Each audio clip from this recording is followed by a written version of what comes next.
Alright, let's talk about this game from yesterday. So, like I said, guys, I'm not even surprised by what I'm seeing right now at all. I've been saying it the whole time.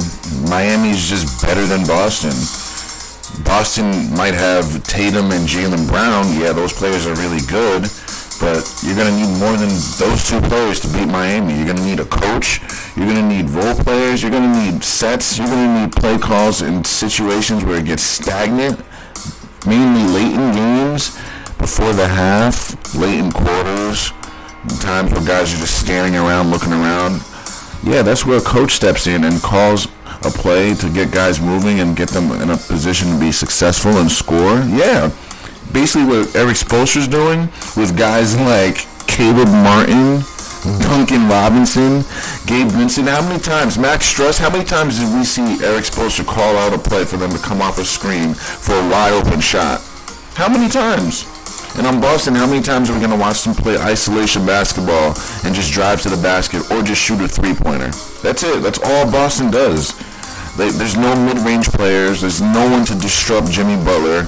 They don't even do it as a team. They never double him. This is all coaching, guys. Everything I'm talking about is coaching. The coaching that literally is letting Jimmy Butler get on offense, and he's not being doubled ever, guys. They're just letting him just go to work. And boy, is he, guys. He is definitely going to work. But either way, guys, I think Boston's going to come back and win the series. I think they'll win the next two games. Even though it doesn't seem like they can because they're going to Miami. But just like Miami beat them at home, Boston could beat Miami at home. It doesn't seem probable, but it definitely can happen. Even if they go 1-for-1, I think they'll come back to Boston and win the next two. Like, they're basically trying to make LeBron and Boston come back, in my opinion. I could be wrong. Both these teams could be losing in 5, but I think they're going to make the Lakers, excuse me, I keep losing my voice. I think they're going to keep making the Lakers and Boston come back.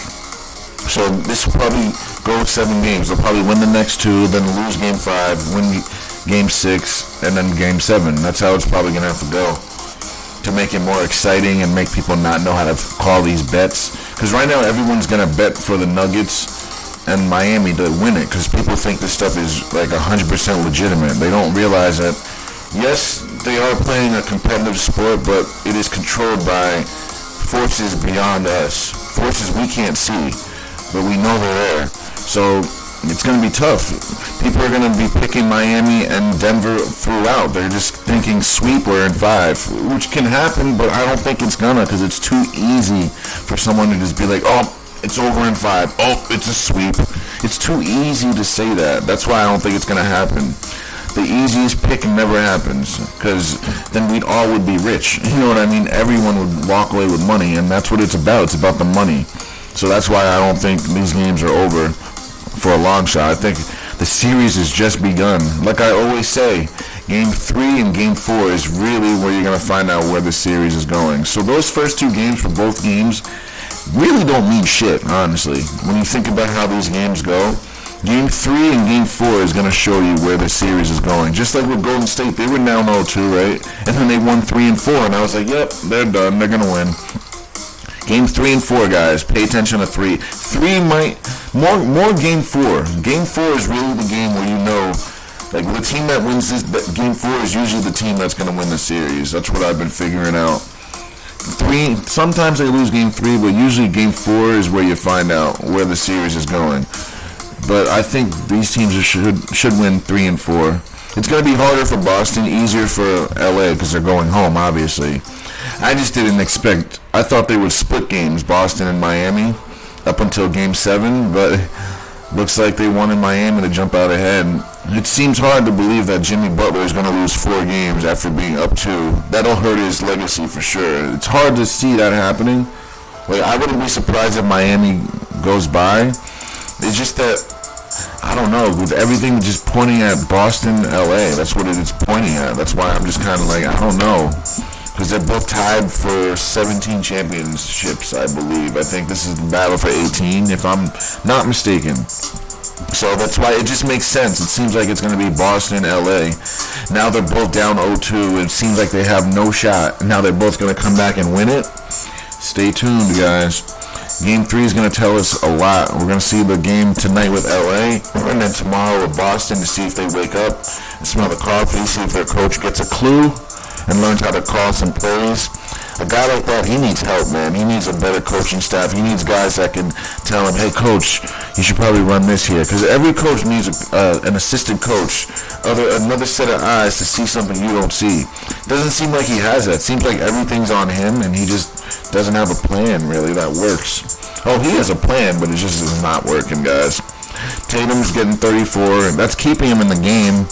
But everyone else, like Jalen 16, that's not how you win. Like I said before, Jalen and Tatum both have to drop 35 for them to win this series. If they don't both drop at least 35 each, they're not going to win. If you get 30 and then 16, or one drops 35 and the other one gets 20 or 25, they're not going to win. They're just not, because this is a series where they both have to drop 80 points each together combined. And that way that gives you the leniency of the other guys to not play as well, but still contribute. So it's not enough for Jaylen Brown to just play as a role player. He's just fitting right in as a role player. He's supposed to be a star. He's supposed to be their second star. Now you leave Jason hanging, basically. You left him hanging. So I don't know if it's that he's just so tired on defense because he's guarding Butler. It does take a lot out of you. But Max Strus and Caleb Martin and Duncan Robinson and Gabe Vincent, they're all undrafted, but they're all skilled players. Like, how much more are we going to be sleeping on them? How much more are we going to keep thinking they can't play? These guys can play, man. And I think it's time that we start giving them their flowers. Like, Boston has 2 good players, but it looks like Miami has 5, 6, 7 guys that we just never heard of, guys that are undrafted, guys that can shoot the ball, play defense, and are coachable, and they all play together. Like, so I don't know, man. It's not looking good for Boston, but I think they'll come back in spite of their coach. It's not going to be because of their coach. It's going to be in spite of their coach if this does happen. Can happen, but it's going to be if let's say Boston wins the next 2 games, then they'll close it out at home. I think it's very possible, but they have to at least win one of these 2 games to have a chance. I think they'll get game 3 done just because they have to. It's a win-loss situation. I don't think they're going to go down 0-3, guys. That would be historically bad, and you got to get rid of the coach. If you go down 0-3, you got to get rid of the coach. Like, it's not even he's a scapegoat. He's just a goat. Terrible. He's just awful. He's terrible, guys. So let's see. Points in the paint, same. Turnovers, Boston had 5 more. That goes with coaching. 9 steals for the Heat, and they dominated them in steals last game too. I think they had 6 more. Now they had 7 more. Blocks go to Boston. Assists, basically the same. And then the smaller team out-rebounds them by 10. So that's the ball game. The steals and turnovers and the rebounds. Because the free throws, Boston does that very well because all they do is drive to the basket and shoot threes. That's literally all they do. Look, they shot 35 threes, guys. Only made 10 of them. But they shot 35 threes, guys. Think about that. That's about half of their field goals. Like, that's crazy. And then the other half was layups, let me guess, right? And then free throws. That's how Boston scores, guys. They're either going to drive and try to draw a foul or shoot a 3. That's it. That's how you play Boston. So you don't even have to play the mid-range because they're not even looking to shoot the mid-range ever. It's not even crossing their minds, like, at all, guys. Like, not even a little bit. Let's see here.